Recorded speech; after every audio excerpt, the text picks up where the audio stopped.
구약 성경에는 여러 전설적인 영웅들이 많이 등장을 합니다. 그 중에서도 오늘 이 본문의 주인공인 삼손이야말로 정말 역대급 레전드입니다. 삼손은 고대 이스라엘의 마지막 사사였습니다. 여러분, 사사가 뭡니까? 이 사사기 1장 1절을 보면 여호수아가 죽은 후에 그렇게 시작을 합니다. 맞습니다. 사사는 모세의 후계자인 여호수아가 죽은 후, 그리고 이스라엘의 초대 왕이었던 사울이 등장하기 전까지 약 400년간, 그러니까 이스라엘의 그 역사의 과도기를 이끌었던 하나님의 종들이고 이스라엘의 최고 지도자였습니다. 사사란 지배자, 구원자, 재판관, 그런 뜻이 있습니다. 그러니까 종교적으로는 구원자고, 정치적으로는 지배자고, 최고 통치자고, 또 사회적으로는 재판관이었습니다. 그 모든 역할, 그 모든 기능을 사사가 다 담당을 했습니다. 그런데 이 사사기에는 제1대 사사인 온니엘부터 모두 13명의 사사가 등장을 하는데 제일 마지막 사사가 이 삼손입니다.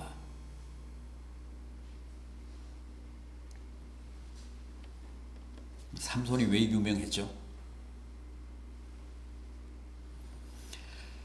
많은 사사 가운데서 삼손이 특별히 유명했던 영웅이었던 것은 그가 힘이 셌기 때문입니다. 유사일에 삼손보다 더 힘센 사람은 없었습니다. 정말 괴력을 가진 천하무적의 영웅이었습니다. 블레셋을 위시해서 당시 이스라엘 주변의 여러 나라들 중에 감히 삼손을 대항해서 싸울 나라가 없었습니다. 군대가 없었습니다.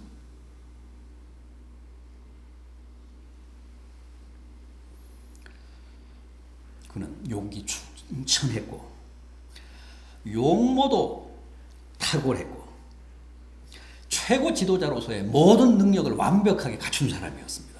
그런데 결국 실패했습니다.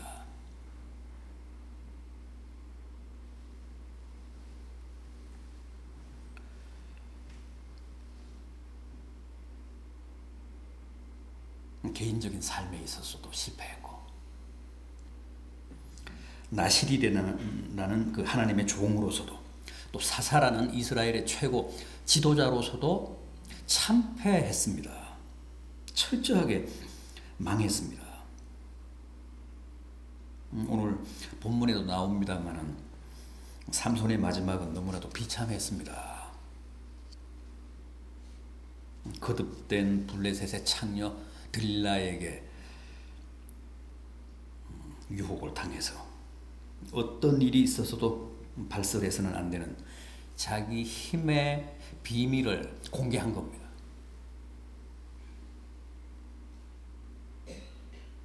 자신의 그 무서운 힘의 원천이 바로 긴 머리칼에 있다는 사실을 실토했습니다.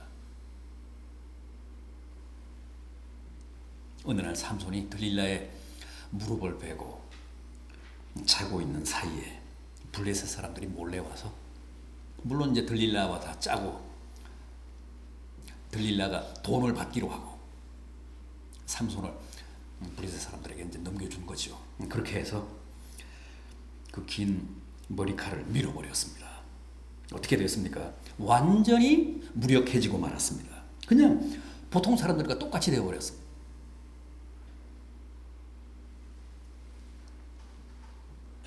결국 꼼짝없이 블레셋 사람들에게 제압을 당해서 두 눈이 뽑힙니다. 그리고 쇠사슬에 결박된 채 지하 감방에 갇혀서 짐승처럼 연자맷돌을 돌렸습니다. 어느 날 블레셋 사람들이 자기들의 신인 다곤에게 축제를 바치며 제사를 올리다가 삼손을 그 축제 현장에 끌어냅니다. 희롱하기 위해서였습니다.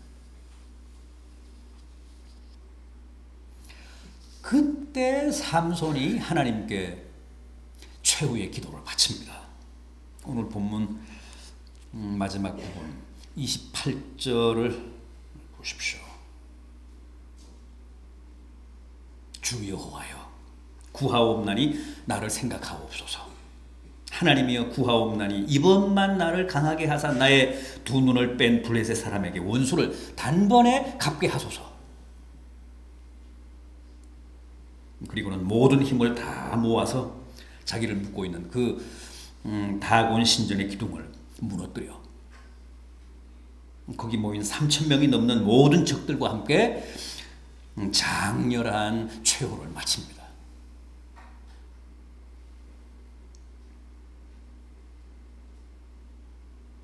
그동안 머리칼이 자란 겁니다.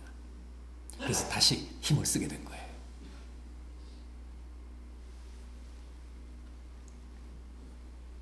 자, 그렇다면 삼손은 어째서 그렇게 자폭으로 자기의 생을 마감할 수밖에 없었는지를 한번 살펴보겠습니다. 누구보다도 많은 하나님의 은혜와 축복을 입고 태어난 나실인이고 사사였는데 어째서 그런 참혹한 비극의 주인공이 될 수밖에 없었는가 하는 거죠. 왜 그랬습니까? 무엇보다 먼저 지적할 것은 삼손은 함부로 하나님의 금기를 깼습니다.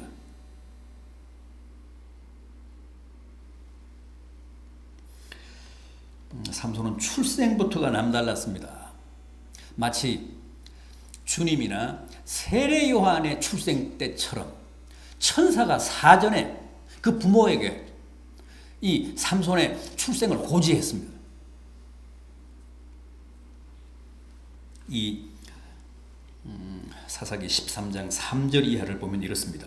여호와의 사자가 그 여인에게 나타나서 이르시되 보라 내가 본래 임신하지 못함으로 출산하지 못하였으나 이제 임신하여 아들을 낳으리니 그러므로 삼가 포도주와 독주를 마시지 말고 부정한 것도 삼갈 것이며 머리에 삭도를 대지 말라.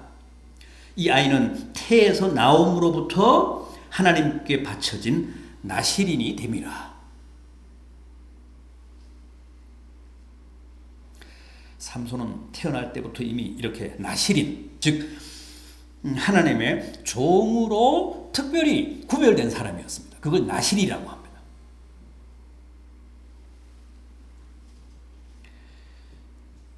그랬기 때문에 하나님께 바쳐진 나실인으로서 꼭 지켜야 할 몇 가지 금기가 있었습니다.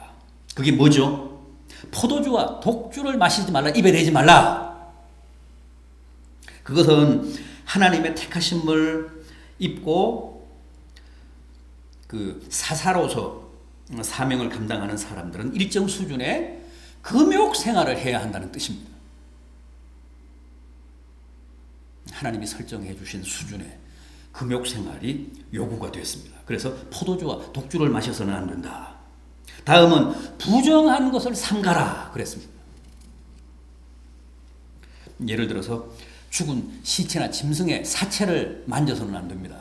또 부정한 짐승의 고기를 먹어서는 안 됩니다.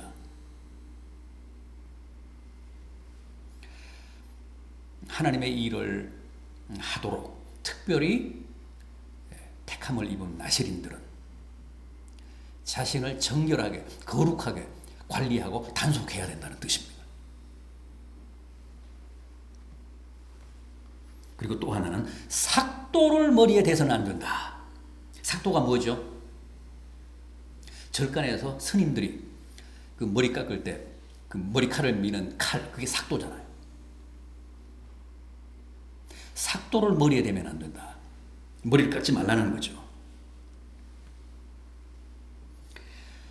특히 삼손의 그 괴력은 머리털에 그 비밀이 있었습니다. 하나님이 삼손의 긴 머리털을 통해서 그 무시무시한 신적인 힘을 공급해 주셨습니다. 하나님의 그 괴력이 어마어마한 힘이 삼손에게 전달되는 통로가 바로 머리카락이었습니다. 그래서 머리카락을 밀면 절대 안 됩니다. 머리에 삭도를 대면 절대 안 되는 사람이 바로 삼손이었습니다. 그 비밀은 꼭 지켜야 했습니다. 그 금기는 깨면 큰일 납니다. 그럼에도 삼손은 그런 나실인의 고요한 금기사항을 하나도 제대로 지키지 않았습니다. 금욕하며 성결하게 살기는커녕 날마다 포도주를 즐기고 독주를 마셨습니다. 함부로 자기 힘을 과시하며 맨손으로 어린 사자들을 찢어 죽이고 혼자서 당나귀 턱뼈 하나로 블레셋 사람 1000명을 죽였습니다. 그 무고한 사람들. 남의 재산과 물건도 약탈하고 작은 일에 격분해서 여우 300마리를 맨손으로 붙잡아서 그 꼬리를 다 묶어서 거기다 불을 붙여가지고 다 익은 곡식밭에 몰아넣어가지고 곡식밭을 황폐하게 만들기도 했습니다. 그런 만행을 저질렀습니다.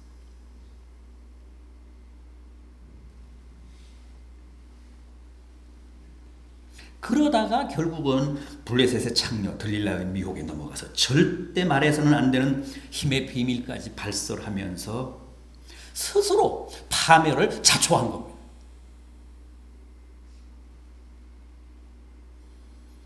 여러분, 우리 믿는 자들에게는 피해야 하고 범해서는 안 되는 여러 가지 금기들이 있습니다.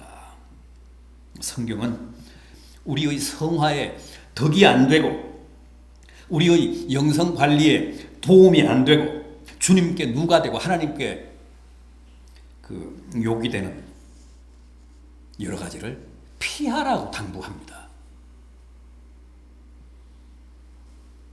주의를 범하고 11조를 범하고 우상을 섬기고 남을 해치고 자살하고 이런 것들은 다 우리 기독교인들이 철저하게 피해야 할 금기입니다.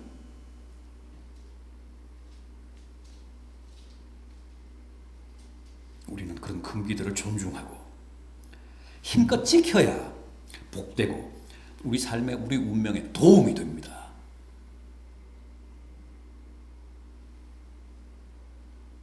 그럼에도 삼손은 너무나도 쉽게 너무나도 고민하지 않고 아무런 개념도 없이 그런 금기들을 범하고 깨면서 스스로 불행을 자초한 겁니다.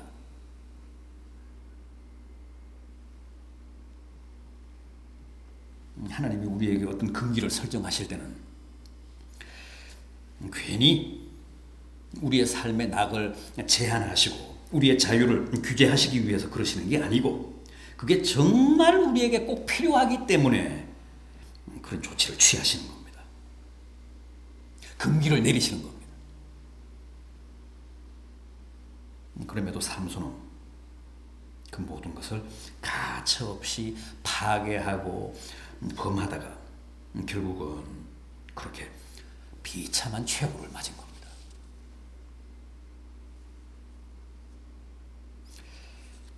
다음 삼손은 자신의 사명에 전혀 충실하지 못했습니다. 그래서 필연적으로 망한 겁니다. 실패한 겁니다. 앞에서도 말씀을 드렸다시피 사사란 이스라엘의 최고 지도자였습니다.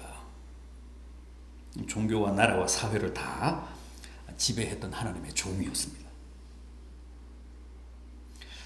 그럼에도 당시 삼손이 한 일은 오직 연애뿐이었습니다.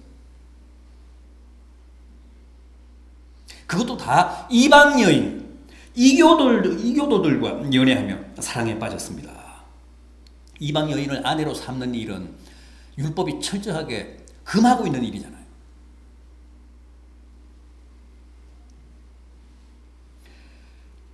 그 이방 여인과 함께 이방인들이 섬기는 우상이 유입된다고 보셨기 때문에 철저하게 이방인들과의 자포원을 성경은 금했습니다. 율법은 금하고 있습니다.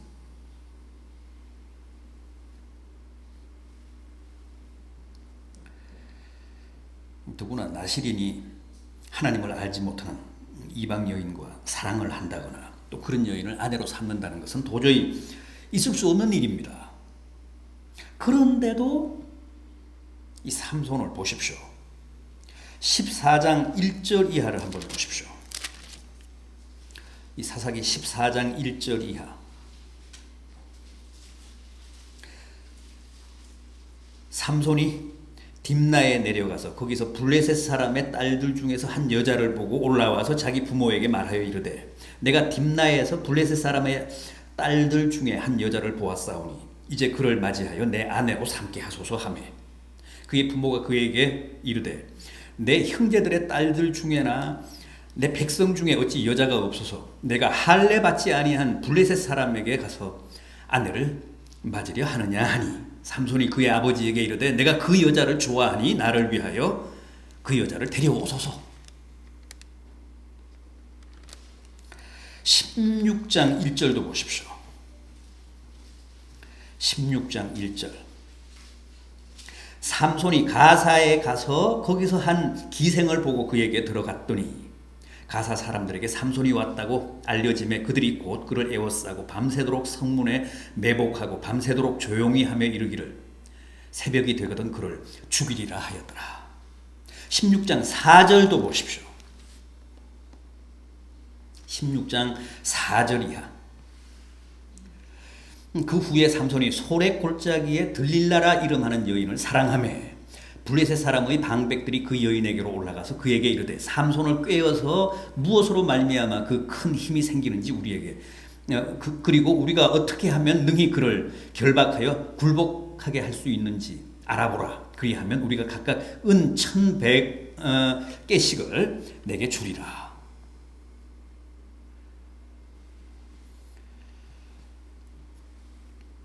삼손은 이렇게 자신이 하나님의 사사요 하나님의 특별한 부르심을 입은 나시린이라는 사실을 망각하고 날마다 이방 여인들을 찾아다녔습니다. 적국인 블레셋의 창녀들에게 드나들었습니다. 그러면서 하나님이 주신 힘을 다 소진하며 허랑방탕한 겁니다. 너무나도 무분별하게 무절제하게 그저 본능대로 정욕대로 산 겁니다. 누구보다도 자제하고 절제하며 하나님이 주신 사사로서의 사명 또 나시린으로서의 책무에 최선을 다하고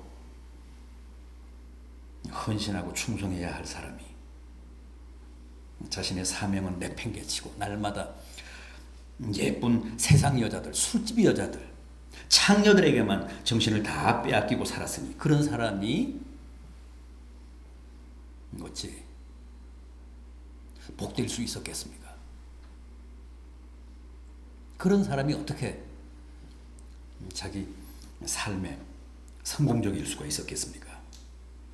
삼손은 정신적으로도 영적으로도 깊이 병들고 타락한 사람이었습니다.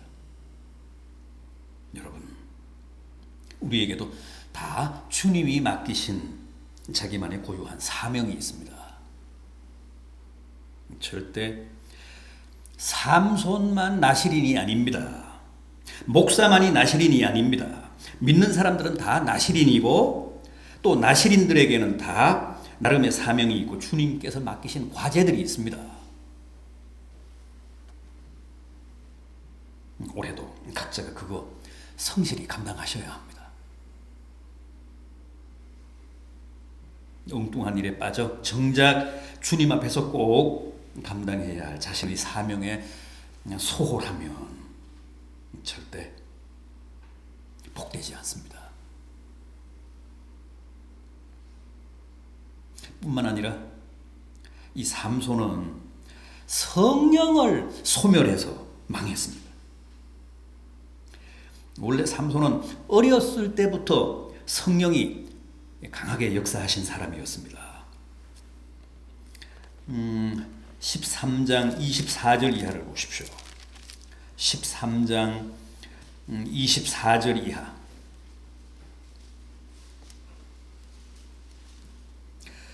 그 여인이 아들을 낳음에 그의 이름을 삼손이라 하니라. 그 아이가 자라매 여호와께서 그에게 복을 주시더니 소라와 에스다올 사이 마하네단에서 여호와의 영이 그를 움직이기 시작하셨더라. 아주 어려서부터 삼손에게 여호와의 영이신 성령이 강림하시고 그를 지배하셨습니다. 14장 6절 상반절도 보십시오. 14장 6절 상반절. 여호와의 영이 삼손에게 강하게 임하니. 14장 19절 상반절도 보십시오. 14장 19절 상반절. 여호와의 영이 삼손에게 갑자기 임하심에. 15장 14절도 보십시오. 15장 14절. 삼손이 레히의 이름에 블레셋 사람들이 그에게로 마주 나가며 소리를 지를 때에 여호와의 영이 삼손에게 갑자기 임하심에 그의 팔 위에 밧줄이 불탄 삼과 같이 그의 결박되었던 손에서 떨어진지라. 이렇게 계속해서 삼손에게 역사하시고 삼손과 함께 하셨던 여호와의 영이 결국 삼손을 떠나셨다고 합니다. 오늘 우리가 함께 본 제가 봉독해드린 본문 16장 20절을 보십시오.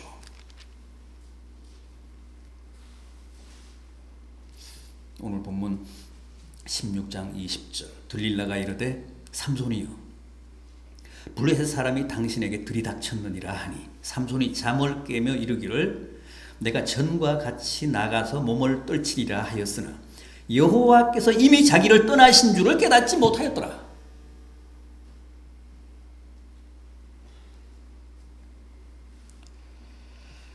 여호와가 떠나셨다고 하면 여호와의 영이 떠나셨다는 뜻입니다. 성령이 떠나셨다는 겁니다. 그런데 본인은 모르고 있었다는 거예요. 모르고 있더라는 거죠.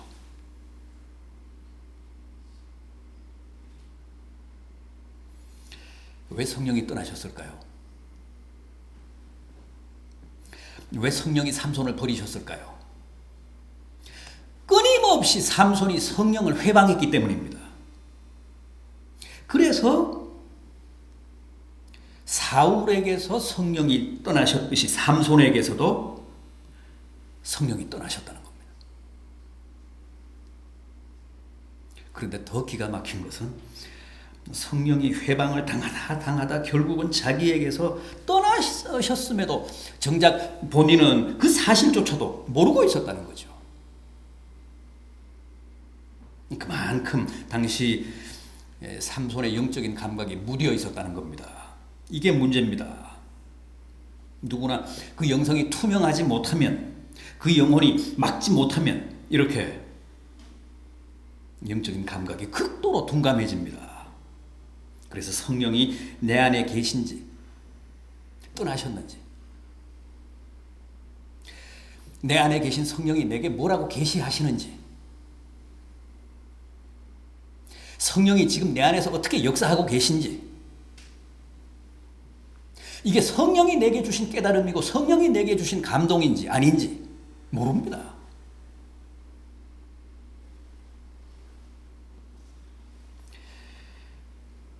성령이 무심한 내게 계속 소외를 당하시고 극심한 회방을 겪으시다가 결국 나를 떠나셔도, 그래서 지금 내가 성령을 완전히 소멸한 상태가 돼도 내가 그걸 모른다는 거예요.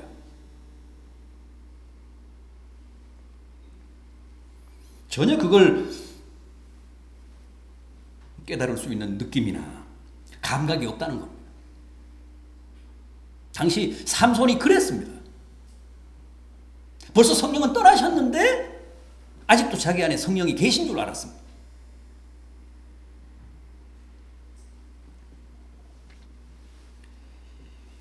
내 영성에 잔뜩 죄악의 때가 끼어서 탁해지면 완전히 영적인 감각을 잃어버리게 되고 그 다음부터는 아무런 생각이나 느낌이 없어집니다. 삼손이 그랬다는 겁니다. 여러분, 성령을 더 이상 괴롭히지 마십시오. 고문하지 마십시오.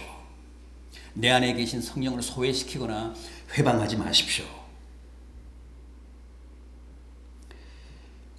계속 내가 그렇게 성령을 학대해서 성령이 이렇게 삼손을 떠나듯이 내게서 떠나시면 나도 삼손처럼 사울처럼 불행해집니다.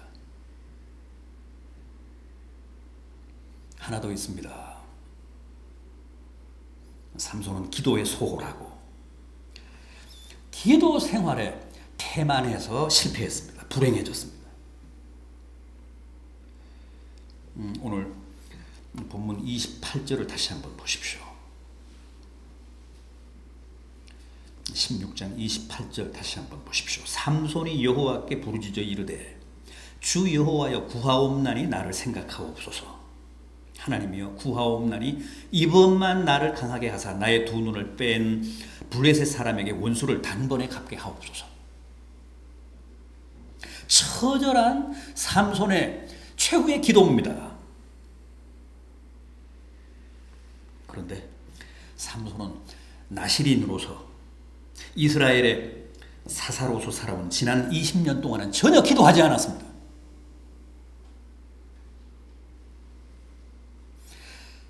두 눈이 성할 때는 그렇게도 기도하지 않다가 이제 두 눈을 잃고 쇠사슬에 결박이 되자 비로소 처음이자 마지막으로 이렇게 처절한 기도를 바칩니다. 이렇게 비상하고 비장한 기도를 드립니다.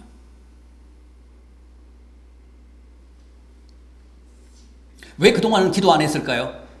사사였는데, 나실인이었는데 왜 지난 20년간은 기도하지 않았을까요? 하나님보다는 자기 힘을 믿었기 때문입니다. 천하의 무적인데, 세상에 자기를 이길 사람이 없는데,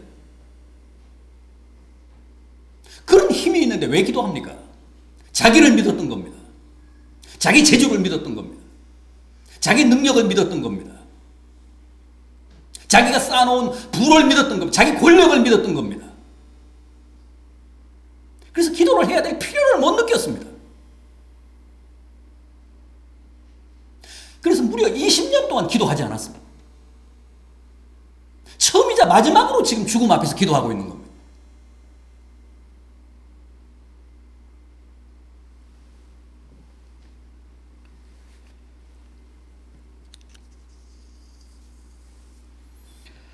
여러분, 기도해야 합니다. 삼손의 경우 불행 중 다행이기는 합니다만은 이미 너무 늦었습니다.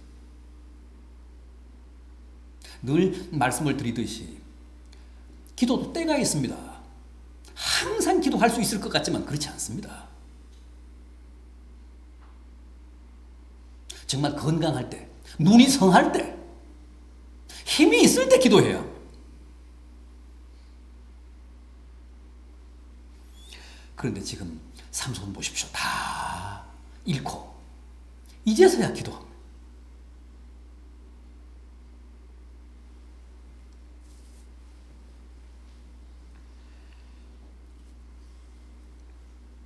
이건 불행한 기도입니다. 타이밍을 놓쳤습니다. 우리도 삼손처럼 항상 뒤늦게서야 기도하잖아요. 우리도 항상 사후에 기도합니다. 사전에 기도해야 되는데.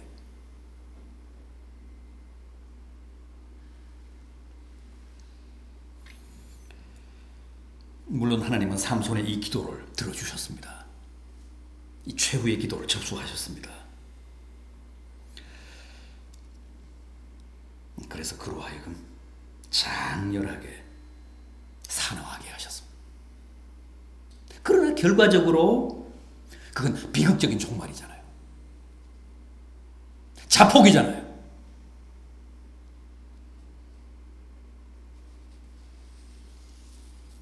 진작 기도했더라면, 평소에 열심히 기도했더라면, 평소에 자기 소임에 성실했더라면 그렇게 처참한 죽음을 맞았겠습니까?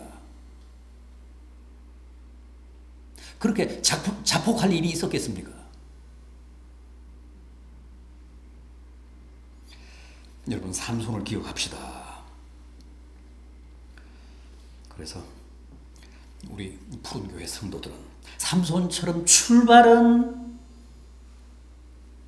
복되고 화려하지만 마지막은 가장 비참하고 불행한 인생들이 아니라, 비록 처음은 미약하지만은 나중은 복되고 창대한 인생, 가장 나중이 보람되고 아름다운 그런 성도들이 되시기를 진심으로 기원합니다.